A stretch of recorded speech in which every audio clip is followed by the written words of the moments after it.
Hey, what's up guys? RC Hobby Steve here. In today's video, we're going to be starting off my upgrade series video for my Jeep JK. What's up guys? RC Hobby Steve here. We're going to be starting today my upgrade series for my Jeep JK here. It's a Scx10 II based hardbody Jeep JK, and this is like my pride and joy from thanks to my wife. She bought me the body. It was like a dream come true when she bought it for me. I love Jeeps, so I've been building this thing since day one when I got the Scx10 II kit, and it's a really fun truck to play with out in the dirt, the snow, and so on and so forth. So I have some stuff behind me to start this series off, some simple upgrades. I already have some upgrades thrown on this truck that I've did over the years and months, so I'm going to go over that first before I jump into the upgrades that I have, just so you know what I'm working with and what I'm going to be working with in this series, as to what I'm going to be upgrading. So let's go ahead and turn this camera around and jump into what I have into this Scx10 II Upgrade.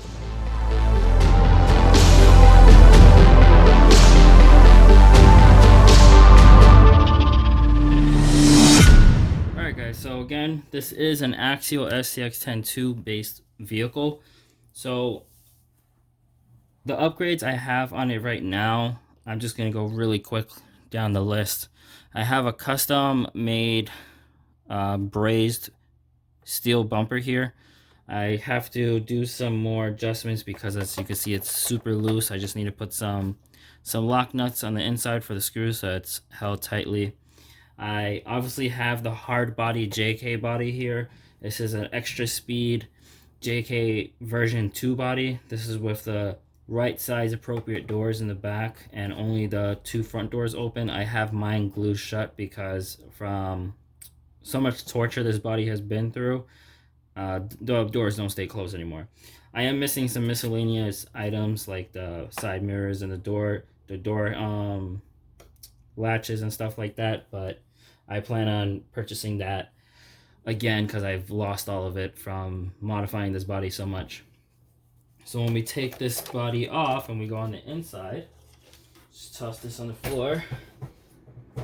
So I have custom sliders here that I built from my old workbench. I used to have this workbench in the past, and since then I have, when I made my move, I couldn't bring it with me because it was just way too heavy and too much to bring over from what my wife and I had already had.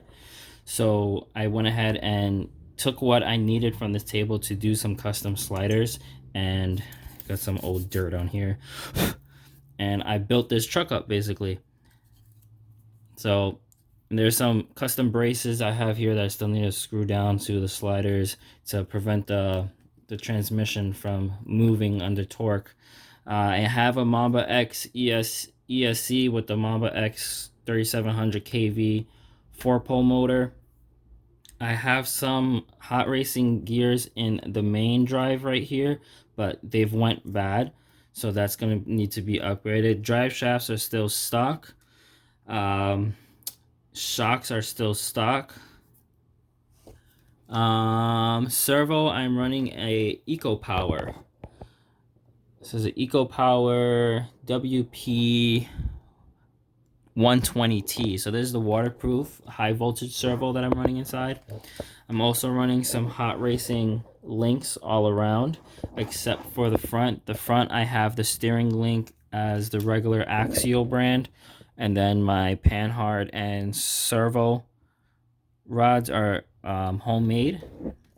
And then for tires and wheels, I'm running the Proline BF Goodrich KM3 tires with knockoff Vanquish beadlocks. These beadlocks have withstanded lots of torture, and they're really good for the price on eBay. They go for like about 51 to 54 bucks, and it's just 5 screws in the back and the whole thing comes apart. You don't have to worry about taking all these freaking screws out, which is a plus. And also the hubs are changeable to the Vanquish hubs, so that's also a plus for this.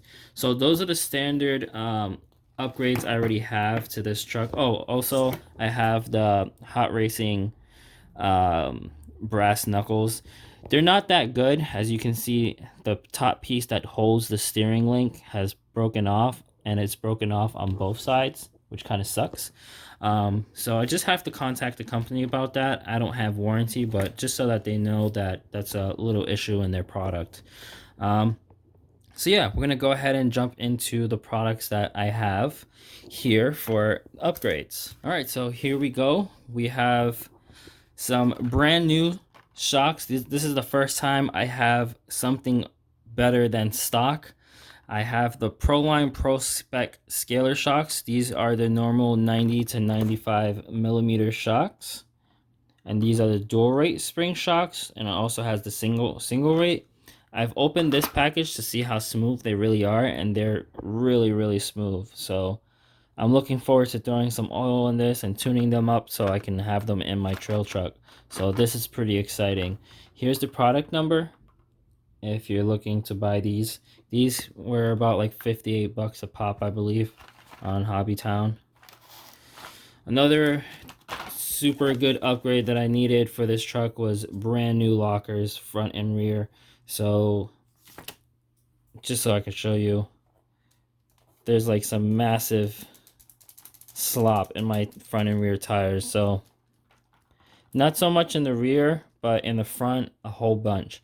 So these lockers are definitely gonna lessen that slop, which I'm really looking forward to. Moving on, we have some, oh yeah, so if you guys wanted the part number for that, there you go. You can pause the video if anything. Next up, I have the Scx10 II complete gear set for the transmission. So this is really going to help me out because I have a brushless system and I haven't broke any of the main gears inside the transmission, but being on the safe side, I have now the full set, so I don't have to worry about anything, which is great. Next, I purchased today these Traxxas turnbuckle camber links, just so I can replace the steering link and my panhard link. Hopefully these are the right sizes that I need to make that happen, because I'm tired of chopping up that stupid threaded rod, and yeah. So if this doesn't work, then that's fine. I'll keep the threaded rod one, and I'll figure out a different size link from Traxxas that I can purchase. Lastly is a ProTech RC aluminum servo horn in black. This is only because I have a plastic servo horn inside on this servo. It's been doing good. It hasn't stripped out on me, as like the servo horn itself. So far it's been pretty good. I have no complaints, but obviously I want something stronger, so I have an aluminum one. So right now I'm just gonna go ahead and start with my axles, and then I'll jump back into the video after mostly things are installed, so I give you guys sneak peeks of how everything is looking, because I obviously don't want to record the whole process of me taking things apart, and yeah, that'll be pretty boring. Alright, so I'll catch you when I have the axles open. Alright guys, so after some fiddling, I finally got the stupid old locker out. I managed to strip one of the screws, so I had to drill it out. So this is the old locker. There's the stock axial locker. Whoa. Let me fix that.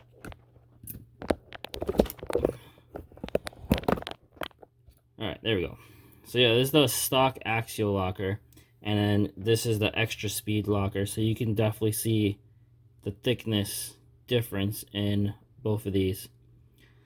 So bearings are still good, which is good. I just have to put some grease on this, and I do want to show you guys the difference. I'm not going to show you guys when I have the rear one in, only because I'm also in the process of cooking, so I'm trying to do things little by little, but still record for you guys.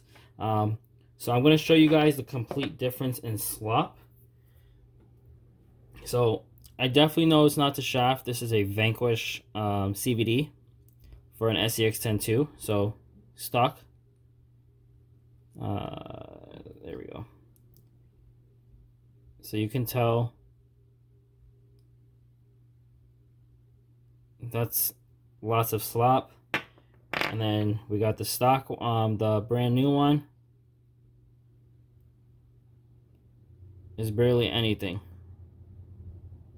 So it's pretty good.